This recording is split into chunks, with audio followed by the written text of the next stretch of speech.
novo Código Florestal foi aprovado na Câmara dos Deputados em maio e agora está em discussão no Senado Federal. A proposta traz temas polêmicos e divide opiniões entre ambientalistas e produtores rurais. O texto aprovado pelos deputados preocupa o governo, principalmente no que diz respeito às áreas de preservação permanente, as chamadas APPs. Eu vou conversar sobre o assunto com o deputado Robson Leite e com Júlio Barbosa de Aquino, secretário nacional de Meio Ambiente e Desenvolvimento do PT. Obrigada pela presença de vocês hoje aqui, deputado. Quais são os principais problemas que o senhor considera nesse texto aprovado pela Câmara? Olha, são vários problemas, né? O Código, na verdade, cria uma impunidade muito grande, a questão da Amazônia, a questão do desmatamento.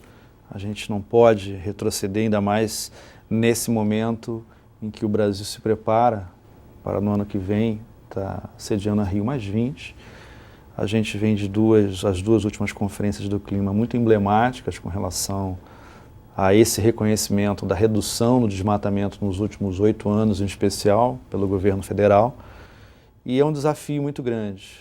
Aquilo que era ruim, que era a proposta do Código Florestal, vai para o Senado ainda pior. O que com piorou? As emendas. O que piorou? Olha, primeiro que a gente tem essa questão da impunidade. Ao apagar das luzes surge uma emenda que tem as áreas de proteção ambiental reduzidas e reduzidas drasticamente, em especial no leito dos rios.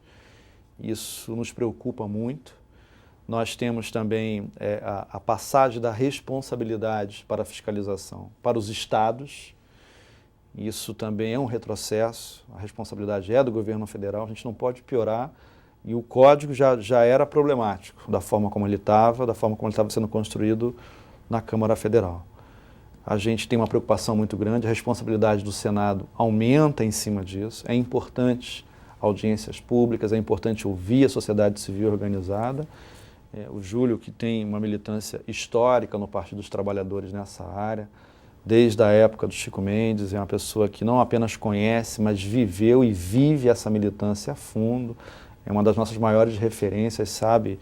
E certamente vai falar um pouco sobre isso aqui. Os desafios para o Senado não são pequenos. O desgaste com a opinião pública, não só no Brasil, mas em especial no exterior, pode ser muito grande, porque o Brasil fez nos últimos 8 anos uma redução considerável no desmatamento da Amazônia.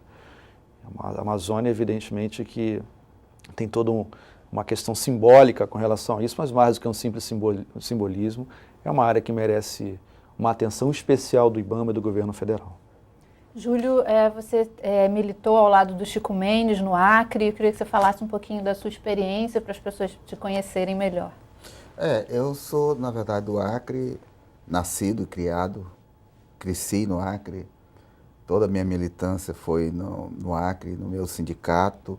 E nós temos uma relação muito grande, tivemos sempre uma ligação muito grande entre a luta sindical com a defesa do meio ambiente, principalmente em razão de que nós moramos numa região de muita floresta, que é a Amazônia, e muita água também.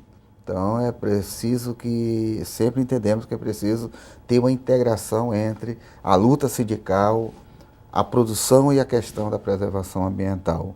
Como nós estamos nesse debate agora muito acalorado, que é a questão do Código Florestal, eu diria que esse é um cuidado que nós temos que ter como dirigente de um partido político, como integrante de um governo também, de um partido de governo, e como liderança de um movimento social forte na Amazônia e no Brasil.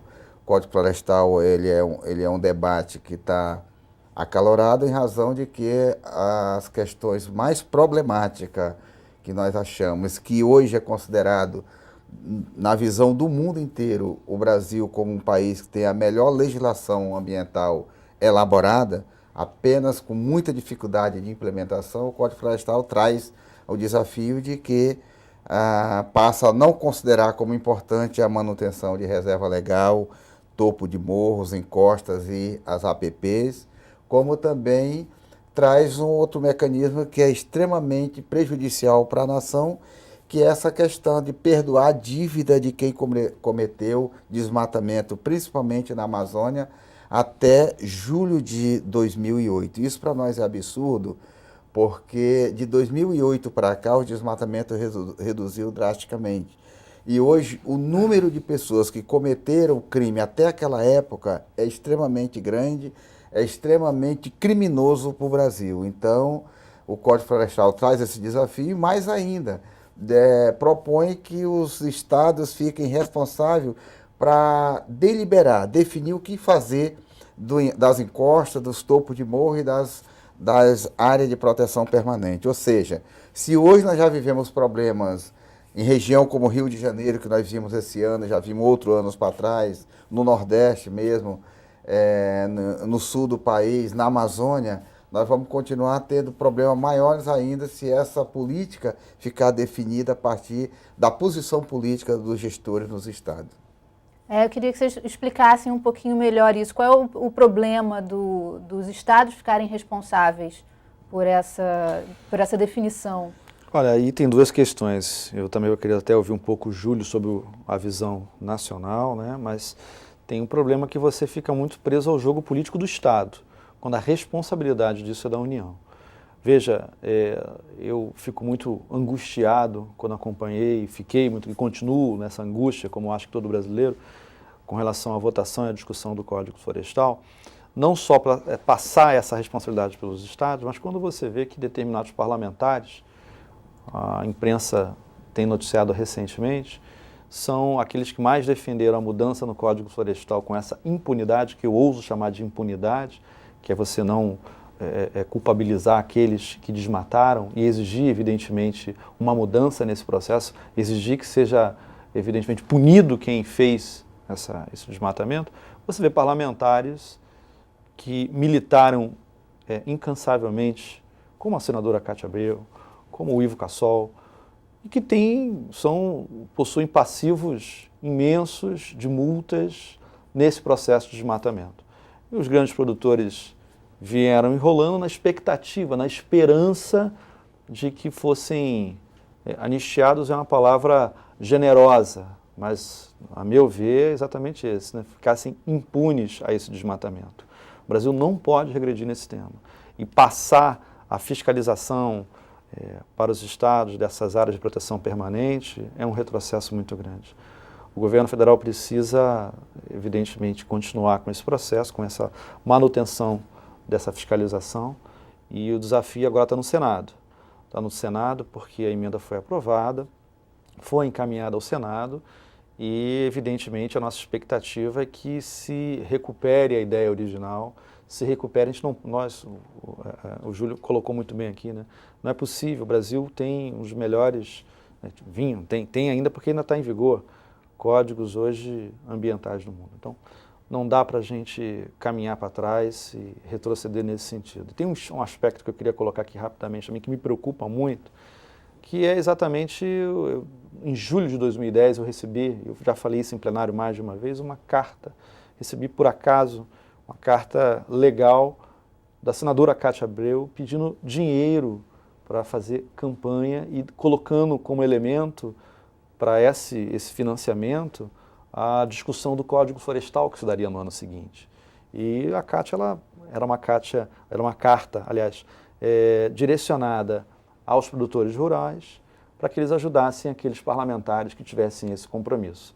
A carta era legal e esse é o problema. Ou seja, na minha concepção, também tem um viés da questão do financiamento privado de campanhas, que está por trás disso tudo e que prejudicou muito a votação do Código Florestal na Câmara. Então, quer dizer, são forças políticas locais que, né, se os estados continuarem tiverem esse poder, né, elas podem influenciar. E que colocam seus interesses particulares em cima do interesse público, e isso é muito ruim. Mas eu acho que a gente tem que também olhar para a importância do Pacto Federativo.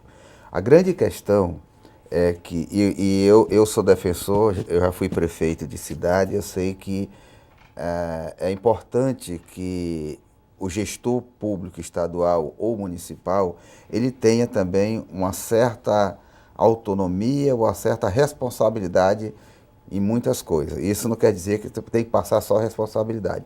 Agora, no caso do Código Florestal, aí é diferente, porque nós estamos tratando de uma legislação que é um pouco parecido com a Constituição Federal, que não trata apenas isoladamente de problema no estado ou no município, trata de um problema da nação, do país.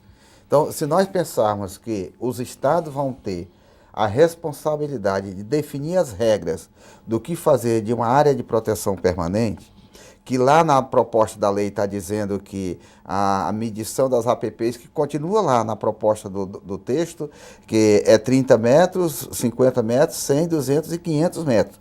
Lá continua do mesmo jeito. A diferença é que eles definem um outro mecanismo, que é o leito maior e o leito regular.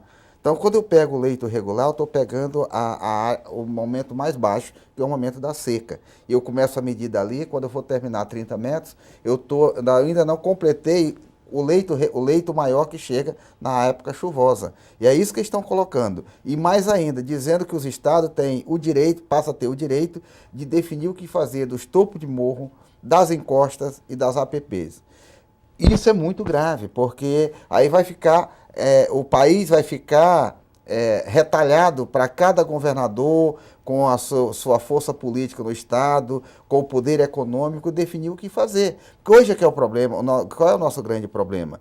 É que no Congresso Nacional, por exemplo, quando estava votando o Código Florestal na Câmara de Deputados, uma grande parte dos parlamentares que estavam votando ali, por exemplo, a anistia, estavam votando uma coisa de interesse deles próprios, porque grande parte dos nossos parlamentares estão em dívida com passivo ambiental, porque são produtores rurais, que desmataram o encosta, que desmataram a reserva legal e que desmataram os APP. Então estavam legislando em causa própria. Você já imaginou nos estados esse assunto ficar para ser tratado com os deputados daquele estado, com a Assembleia Legislativa daquele estado, com os governadores, com as câmaras de vereadores? Aí vai virar um caos sem precedente. Então é essa a nossa preocupação. E essa é uma preocupação, inclusive, da presidente Dilma também. Ela não vai permitir que coisa dessa natureza seja aprovado pelo Congresso Nacional. Porque é muito ruim para nós e para o Brasil que o ano que vem vamos ter uma grande conferência, um grande evento aqui, que é a Rio+20, onde o Brasil vai ter oportunidade de mostrar os avanços que aconteceram nesses 20 anos, e a gente tem que reconhecer isso, mas temos que reconhecer também que tem muitos problemas a ser resolvidos ainda, depois de 20 anos da Rio92. Obrigada, Júlio. Obrigada, deputado. A gente vai para um breve intervalo, voltamos já já, é só um minutinho.